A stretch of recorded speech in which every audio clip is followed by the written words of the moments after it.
Have you caught your breath yet? You ain't so tough with that bad boy tuck. I'ma get it how I'm living, I'ma walk the walk. Outline my lines, I rap through thought. Oh, what's happening, guys? Welcome back to Football Therapy with me, your host, Jan. The day after the night before. The barn burner, the historic Premier League clash between two fallen giants. The Cole Palmer game.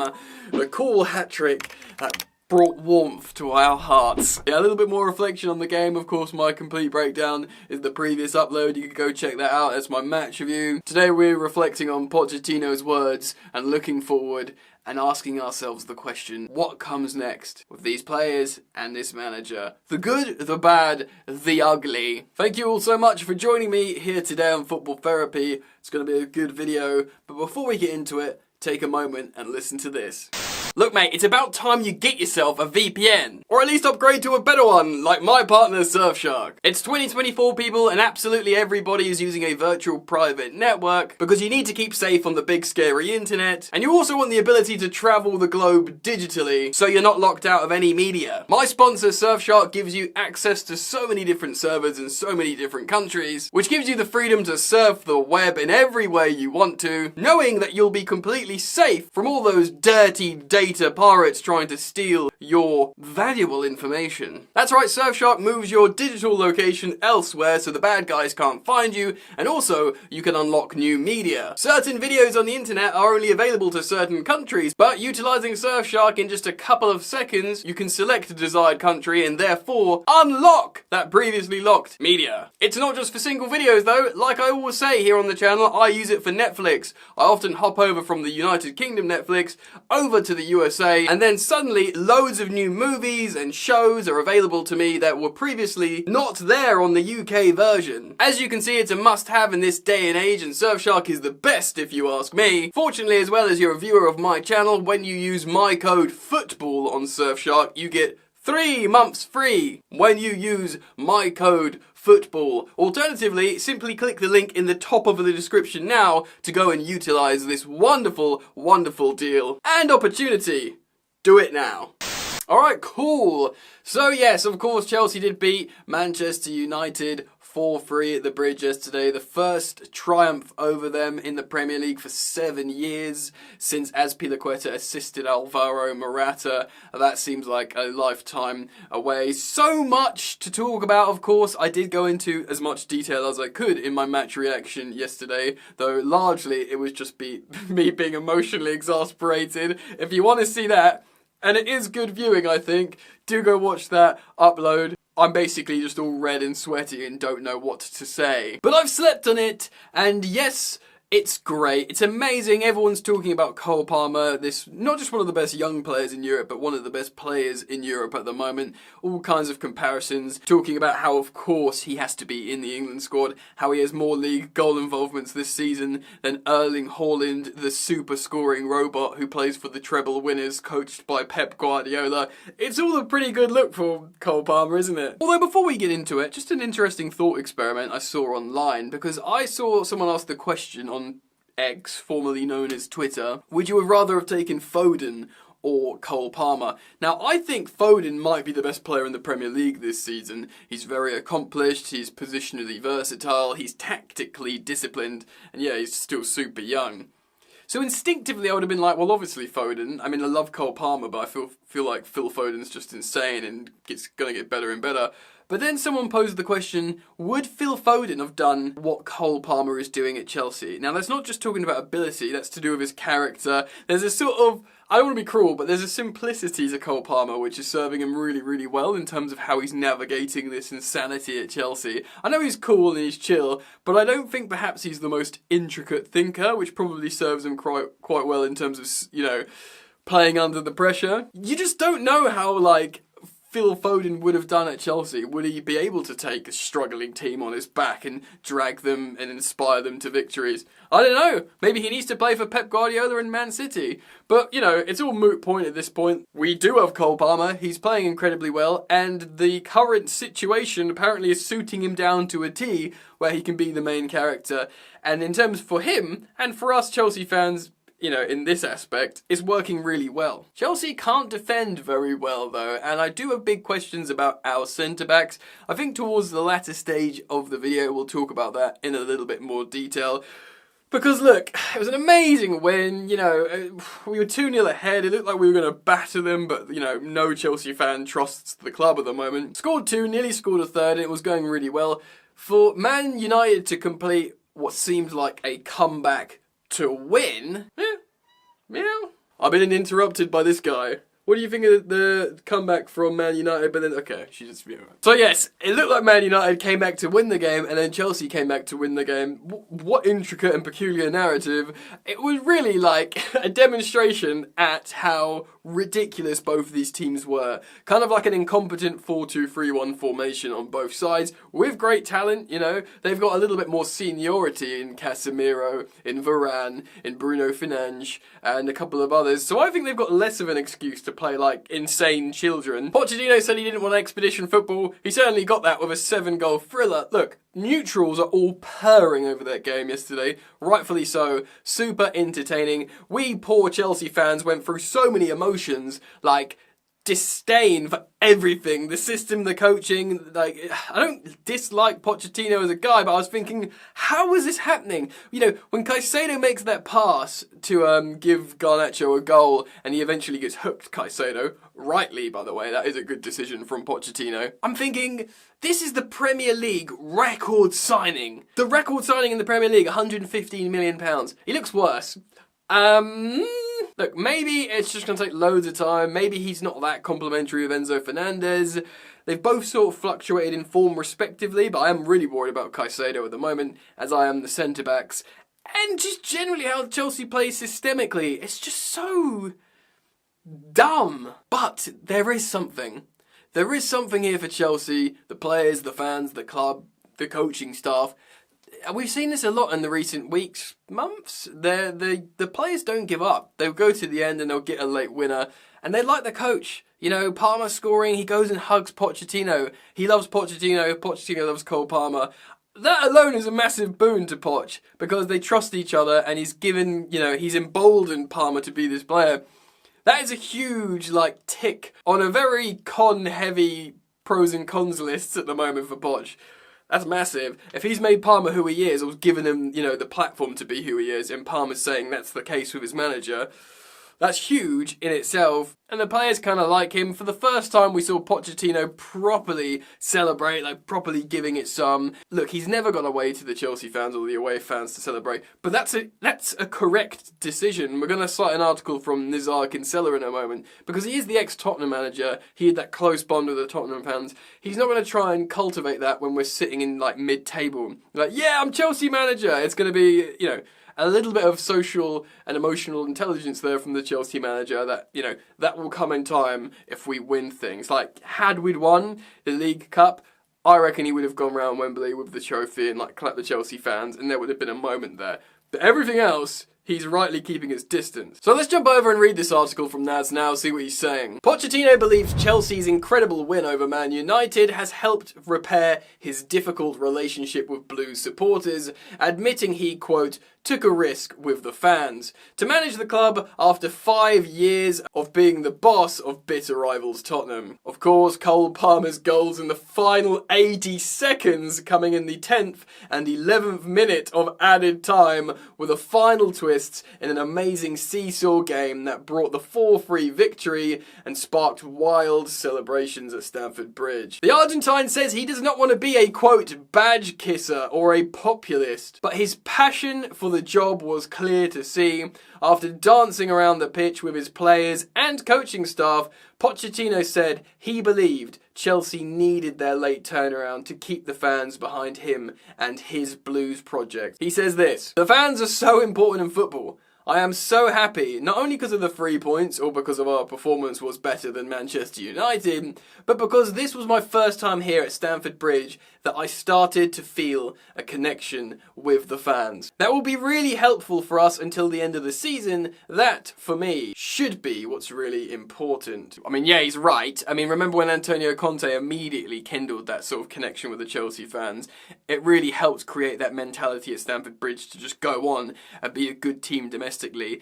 Look, man, say all you want, like some managers can just be reserved. The Rafa Benitez at Chelsea, that didn't work. Look, Mauricio Sarri, I liked the guy, but he was never bothered about connecting with the Chelsea fans, which is his right. You know, he wasn't a Chelsea fan. He just saw an opportunity to take a big job, and it's just his way, you know. Also, I think because he came from Napoli and he was like Napoli's guy, he didn't want to start kissing the badge at Chelsea immediately. In fact, if you remember, he dedicated our Europa League trophy to the Napoli fans. Not a good look for him. I mean, even like Graham Potter as well, like he was a nice guy and like, you know, probably likes.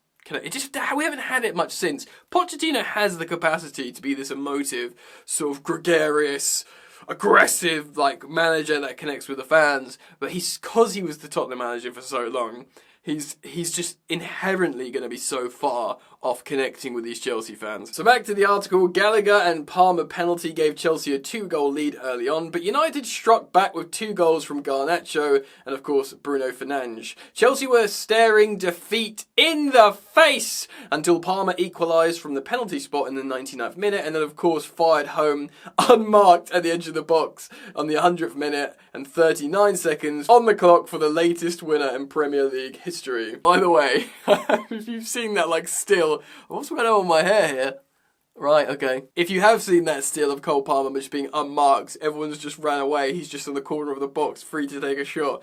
Granted, it's just a hit in hope, and we got lucky it deflected off McTominay, but it was criminal defending from United. We did a lot of that as well in ourselves. We'll speak about that in a bit more detail shortly. But you know, you don't buy a ticket, you gotta hit it, and also we had dominant stats throughout the game holistically. I know we dropped off for large portions, but we had more shots, more possession, yada yada yada. After the game, Pochettino reflected on the risk of taking the manager's job in West London given his deep connection to Spurs. He says this: "I came from a different club, but it's normal that you need to convince. I arrived here in the project that's different to the last 20 years. I played with my reputation to come here also, in a project that build a team with young, talented players with the potential to come top players. We knew that it was a massive challenge, a challenge of building a team, of winning games, being competitive, and to take risk with the fans. I'm not going to be a populist. I said from the beginning that I wanted to build genuine relationship,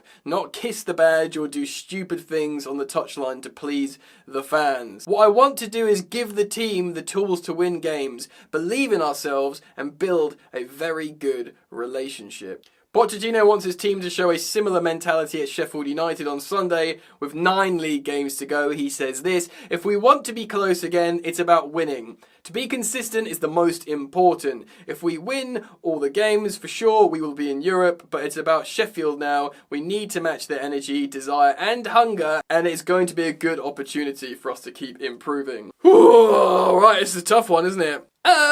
Look, it's something that I keep saying here on the channel is it's such a tough job, and Pochettino is kind of like, in these like moments of joy, you can often let out a little bit more honesty, especially with such an intense like emotional outburst. He was sort of like, look, I came to Chelsea at a massive risk. I knew this was like a ridiculously hard job, you know, seeing what happened last season. You know, he's managed, obviously, Tottenham and PSG, but he's had offers from Real Madrid and Manchester United. And, of course, he was previously interviewed by Chelsea. So this dude, you know, could have gone to other clubs. He also could have gone to Barcelona, I think, but his links to Espanyol, he wouldn't have done it. He was a high in demand, but he chose this job because he believed he was going to be given loads of talent and loads of time, and, you know, he was the guy for the job. Like, you know, the sporting directors, Bowley and Iqbali, were like, look, we've started again, we've got young players, it's going to be a long time, we need you to cultivate, and we need you to do what you did at Southampton and Tottenham and, you know, build a way of playing and instill belief, speak Spanish to these guys, French to these guys, English, get everyone together, you know, have these social things, cultivate a togetherness again, because that season under Tuchel, Potter, Lampard, with 40 players in the dressing room, no one wanted to be there, that was the antithesis of togetherness, that was the opposite. So the job to take that, even though it was carved down and it's like, right, you guys want to be here, let's do this, it's still ridiculously hard. Now, I get it. But he's done, largely, in a lot of facets, a bad job in many ways. Look, Cole Palmer, massive green tick. I don't have a big enough green marker to give you a tick for that. Gusto, slowly building up Noni Madueke and Mudryk. I do think Jackson's largely been a success story. Gallagher's been good. He's been very good. He's been solid. I do worry sometimes in terms of profile where he's playing, but I don't want to lose him in terms of his dedication, application. He scored 5 or 6 goals now. He's settling in, into his goal scoring form under Pochettino, so this season and beyond, hopefully, if we don't sell him, but of course we may sell him, we need to realise that. Carney Chukwuemeka, I think, is an excellent young player that will do really, really well under Pochettino, this kind of high-octane, frantic attack. I think that's perfect for Carney. So he has ticks, right? He has ticks, the players are fit, they want to play for him. Of course, the medical departments, I don't think that's so much on him, but that's a massive cross, but again, probably not on the coaching staff, that's more on the Chelsea medical team. But there are huge problems that we need to address. I think I was, to reference Liam Twomey, the Athletic reporter, speaking on the Short Athletic podcast this morning, he referenced the good stuff, but he talked about some of the tactics, or the baseline tactics for his 4-2-3-1 general play has gone to absolute so-and-so. It's been so poor. He's had a few games, Pochettino, where he set up the team really intelligently and put in some masterclass results. Man City away, maybe against Arsenal before Rob Sanchez decided to pass the ball to Declan Rice. Individual mistakes FC. Whether it's Disasi, Caicedo yesterday, everyone on the pitch is deciding to do a high-profile mistake that could cost us points, That's super tough, and I don't think that's on the manager, personally. But what I do think's on the manager is the general play, the general tactics and philosophy, right? We're not setting up a certain way to defend against Arsenal at home in that weird sort of 4-4-2 that worked really well. No, this is our style. We're a 4-2-3-1. Of course, it was a little bit more asymmetrical for a while with that midfield. If you looked at the heat maps, Conor Gallagher was like a right number 8, like he was at Crystal Palace when he played so well. Enzo was kind of like a left number 8, and Caicedo was a lone pivot. That sort of turned bad. We left Caicedo exposed a lot in transition by himself. So you sort of tucked Enzo back in, made it a 4-2-3-1. It kind of worked a bit better. But the general vulnerability to that is that box 4, right? So it's the 2 centre-backs and the double pivot in front. It's that box in front of the goalkeeper. It's just totally lack of discipline. No one knows who each other are anymore, and it's so vulnerable, and you can carve through us like butter. Pochettino's always had adventurous, gallivanting fullbacks, and it served him well. And they've been defensively quite good. When he had Walker and Rose at Tottenham going just up constantly, he had Hugo Lloris in goal with Toby Alderweireld and Jan Vertonghen as centre-backs in front. They were solid, like 3. We don't have that, bro. We might need a new goalkeeper. I'm worried about Georgi Petrovic. I think he might have just been in a purple patch.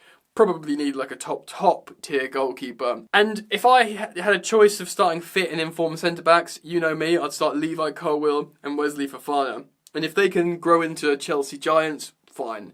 But at the moment, these French guys, who I was praising individually at times in both Benoit Badiashile and Axel Disasi, that love the passion of Disasi, but bro, the performances have not been good. Largely down to individual, but it has to be systemic as well. So huge concerns remain. We've conceded. It's so un-Chelsea to concede this much. Even in Chelsea's most exciting goal-scoring days under Ancelotti, and to a degree, Conte as well. We scored a lot of goals under Conte. We were always defensively resolute, and we're on course to break the record for goals conceded for any Chelsea team in the Premier League era, which is wild because we're supposed to be one of the big boys now. And that's simply not good enough. Over time, that has to get better. And you'd kind of put money on it just getting better naturally, and the attack's kind of already there. Whereas if the vibes attack's going to work, Jackson's going to get the odd goal more, get a new striker, Mudryk and Noni get more confident, Cole Palmer doesn't need to do anything, and Nkunku returns from injury, maybe the attack is fine. But the defence, and I essentially include the systemic implementation of the midfield, that is just nowhere near good enough. Even if the luck goes our way, which it hasn't gone, a la Manchester United, they're in 6th currently. That's probably because they've been lucky. They're not a better team than us. So even if we got lucky and we were a few places up, it's still nowhere near good enough. You're, Manchester United are equally ridiculous defensively in terms of giving up shots. But maybe there's something there. If the players are really passionate and they want to play for Pochettino, and they'd be all upset and crestfallen if he was sacked, maybe that's enough. Maybe Pochettino gets another season. Of course, he's only got 1 year left on his contract anyway. So maybe next season is his opportunity to earn his stay at Chelsea. I wanted to put it out to you guys. Let me know what you think. Comment down below. Yeah, means a lot. You guys are supporting the content. So thank you so much for that. Do go check out Surfshark if you're yet to get a VPN. Click the link top of the description. Do yourself that favour. And yeah, I'll see you back here very soon. Hopefully. Peace.